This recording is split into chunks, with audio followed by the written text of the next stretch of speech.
Assalamualaikum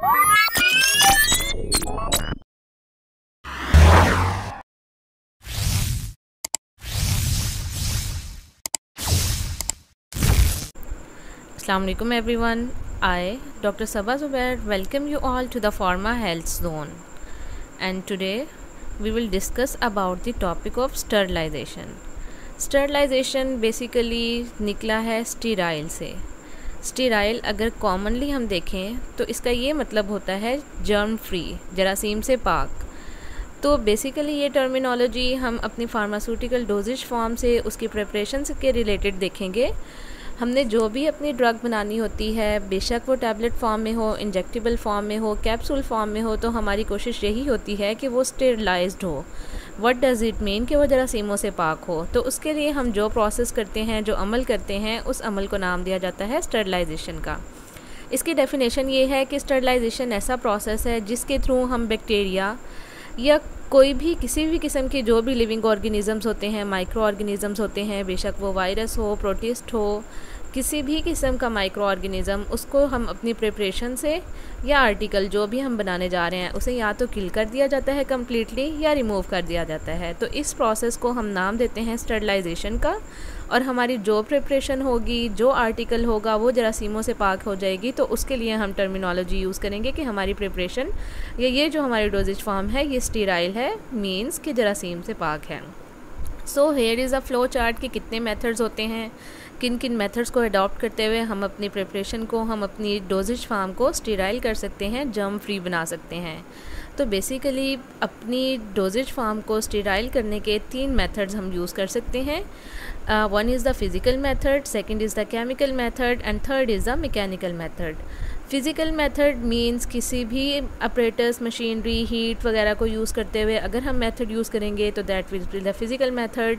chemical method by using any chemical and mechanical method by applying any force और pressure. इनकी हम detail next में देखेंगे. Dry heat sterilization है physical method में, moist heat sterilization है and sterilization by using radiation. Chemicals में different chemicals को यूज़ करते हुए हम अपनी प्रोडक्ट को, हम अपनी डोजेज फार्म को स्टीराइल करते हैं, जर्म फ्री बनाते हैं. And one of the most important method in the mechanical method is the filtration. So these are the methods of filtration. तो मेथड्स ऑफ फिल्ट्रेशन को हम डिवाइड करते हैं 3 कैटेगरीज़ में बेसिकली, और हर एक कैटेगरी फर्दर सब डिवाइडेड हुई होती है. Physical methods, chemical methods and mechanical methods are the 3 main methods of sterilization.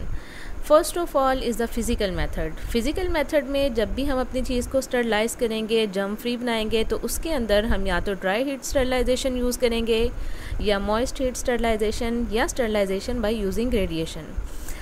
This is the chemical method and mechanical method. First is the physical method. Physical method में सबसे पहला जो हमने discuss किया by using the dry heat sterilization, as the name indicate कि जब भी हम अपनी किसी भी चीज़ को हीट करते हैं, हीटिंग से क्या होता है, उसके अंदर जितने भी माइक्रोब्स होते हैं, माइक्रो ऑर्गेनिज़म्स वगैरह होते हैं, वो किल हो जाते हैं.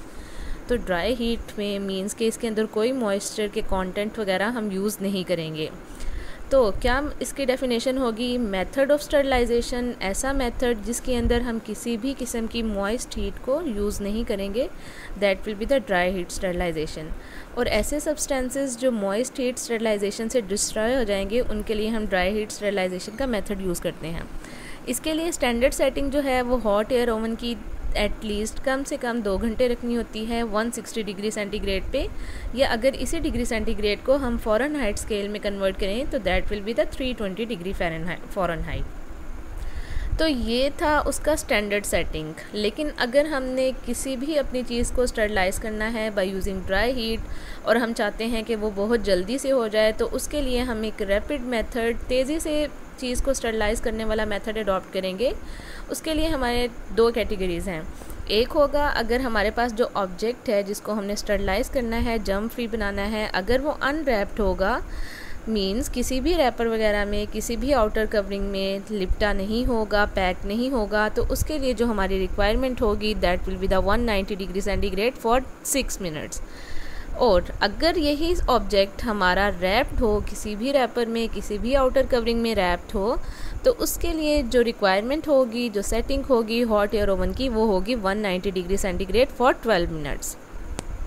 अब यहाँ पे सिंपल सी अंडरस्टैंडिंग है कि अनरैप्ड के लिए जो टाइम है वो कम है, जबकि रैप्ड ऑब्जेक्ट के लिए टाइम उसके डबल है। द रीज़न इज़ जो रैपर है, हीट ने ऑब्वियसली पहले रैपर को क्रॉस करना है, फिर उसके बाद हमारे मटेरियल तक जाएगी। तो इस मटेरियल तक पहुंचने के लिए या हमारे ऑब्जेक्ट तक पहुंचने के लिए टाइम ज़्यादा रिक्वायर्ड है। इस वजह से जो रैप्ड ऑब्जेक्ट्स होंगे उसका टाइम कंपैरेटिवली अनरैप्ड ऑब्जेक्ट्स की निस्बत ज़्यादा होगा। अब नेक्स्ट है किन किन सब्सटेंसेस को हम ड्राई हीट स्टरलाइजेशन के थ्रू स्टरलाइज कर सकते हैं। These are fixed oils, liquid paraffins, petroleum, propylene glycols and powders. Powders को हम कभी भी मॉइस्ट हीट के थ्रू स्टरलाइज नहीं कर सकते। अगर इसके अंदर थोड़ा सा भी मॉइस्चर के कंटेंट हो, फर्स्ट हमारा जो पाउडर है वो पाउडर फॉर्म में नहीं रहेगा, उसके ग्रैन्यूल्स बन जाएंगे, तो उसकी जो भी कंसिस्टेंसी है उसकी डोजेज फॉर्म ही ओवरऑल डिस्टर्ब हो जाएगी। इसके लिमिटेशंस ये हैं, मतलब हम ड्राई हीट स्टरलाइजेशन के थ्रू किस किस चीज़ों को स्टरलाइज नहीं कर सकते। वोलाटाइल हमारी प्रिपरेशन जितनी भी होंगी, चूँकि जब हम उसे हीट करते हैं, ड्राई हीट प्रोवाइड करते हैं, इसके लिए एक्सपोजर टाइम ज़्यादा होता है, हीटिंग रिक्वायरमेंट ज़्यादा होती हैं, तो जो भी हमारी वोलाटाइल प्रिपरेशंस होती हैं वो सारी की सारी जो है वो इवेपोरेट हो जाएंगी और हमारी डोजेज फॉर्म वेस्ट जाएगी। अब ड्राई हीट स्टरलाइजेशन का क्या मैकेनिज़्म होता है, किस तरीके पे ये वर्किंग करता है। ये वर्किंग करता है प्रिंसिपल ऑफ ऑक्सीडेशन के। क्या मतलब, जब हम हीट प्रोवाइड करते हैं, हमारे जो भी आर्टिकल है, जो भी प्रिपरेशन है, उसके अंदर बैक्टीरियाज, माइक्रो ऑर्गेनिज़म, व्हाट्सोएवर जो भी माइक्रो ऑर्गेनिज़म प्रेजेंट है उसके अंदर ऑक्सीडेशन का प्रोसेस होता है। मींस फ्री रेडिकल्स प्रोड्यूस होंगे, और ये जो फ्री रेडिकल्स प्रोड्यूस होंगे जब, तो अंदर जितने भी माइक्रो ऑर्गेनिज़म इन केस अगर प्रेजेंट होंगे, तो ये फ्री रेडिकल्स हमें पता है माइक्रो ऑर्गेनिज़म्स की लाइफ के लिए बहुत ज़्यादा लीथल होते हैं। जैसे ही फ्री रेडिकल्स प्रोड्यूस होंगे, हमारे जो भी माइक्रो ऑर्गेनिज़म्स वगैरह हैं वो एट स्पॉट किल हो जाएंगे। तो ड्राई हीट की कुछ लिमिटेशन है कि ये लेस इफ़ेक्टिव होती है than the moist heat sterilization. Why? क्योंकि इसके लिए जो टेम्परेचर होता है वो बहुत ज़्यादा हाई चाहिए होता है। नेक्स्ट, एक्सपोजर पीरियड बहुत ज़्यादा होता है, मींस टाइमिंग भी ज़्यादा होती है और हीटिंग इंटेंसिटी भी ज़्यादा देनी पड़ती है। कुछ इसके एडवांटेजेस हैं, कुछ डिसएडवांटेजेस हैं। एडवांटेजेस डिसएडवांटेजेस की बेस पे ही हमने इतने ज़्यादा मेथड जो हैं वो अडॉप्ट करते हैं। एडवांटेजेस जो हैं, ऑब्वियसली कुछ ऐसी प्रोडक्ट्स होंगी हमारी जो मॉइस्चर से डिस्ट्रॉय हो जाती हैं, जैसे हमने पाउडर्स का जिक्र किया, तो उनके लिए हम ड्राई हीट स्टरलाइजेशन का मेथड यूज़ करेंगे। और ग्लासवेयर्स, हम लैब्स में जितने भी इक्विपमेंट्स यूज़ करते हैं like flask, test tube, pipettes, उनको हम इस मेथड के थ्रू स्टरलाइज कर सकते हैं।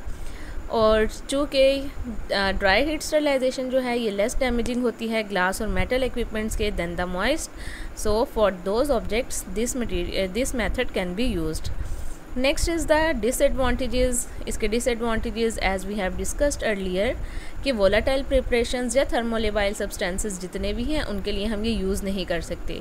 What does thermolabile means? Thermolabile basically दो वर्ड्स का मजमुआ है, thermo and labile. Thermo means heat and labile means sensitive, means ऐसे सब्सटेंसेस जो हीट से सेंसिटिव होते हैं, हीट से अफेक्टेड होते हैं, उनके लिए हम ये मेथड यूज़ कर सकते हैं।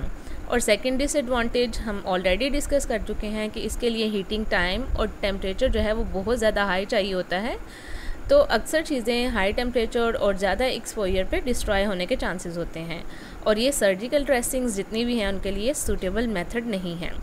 नेक्स्ट, ड्राई हीट स्टरलाइजेशन को हमने अगर ये मेथड अडॉप्ट करना हो तो उसके भी डिफरेंट टेक्निक्स हैं, डिफरेंट वेज हैं जिसके थ्रू हम अपनी चीज़ों को स्टरलाइज कर सकते हैं। First is the flaming, second is the hot air oven and third is the incineration. Flaming, as the name indicate, शोले के थ्रू। ये सिंपलेस्ट मेथड है जिसके थ्रू हम क्या करते हैं, हमने अपनी जिस भी चीज़ को स्टरलाइज करना होता है, हम बंसन बर्नर, उसके अंदर स्पिरिट लैंप होता है, उसके जो हॉट पार्ट होता है लाइक फ्लेम जिसके ऊपर होती है, उसके ऊपर हम अपनी चीज़ को कुछ सेकंड्स के लिए पास करते हैं, और ये प्रोसेस जो है रिपीट किया जाता है सेवरल टाइम्स। मतलब एक ही टाइम में हमने अपनी ग्लासवेयर्स या जिस चीज़ को भी स्टरलाइज करना है उसके ऊपर रख नहीं देंगे 2 to 3 मिनट्स। क्या करेंगे, थोड़ी सेकंड्स के लिए रखेंगे, फिर पीछे कर लेंगे, थोड़े सेकंड्स के लिए फिर शोले पे लेके जाएंगे, फिर पीछे कर जाएंगे। तो ये प्रोसेस हम रिपीट करेंगे सेवरल टाइम्स। ये जनरली यूज़ होता है ऐसे मटेरियल्स के लिए जिनको हमने इमीडिएटली उसी टाइम पे यूज़ करना होता है। For examples forceps, blades, knives, needles, metal spatulas जो ड्यूरिंग एक्सपेरिमेंट्स हमें रिक्वायर्ड होते हैं, तो इस फ्लेमिंग के मेथड के थ्रू हम उन्हें स्टरलाइज कर सकते हैं। Next is the hot air oven.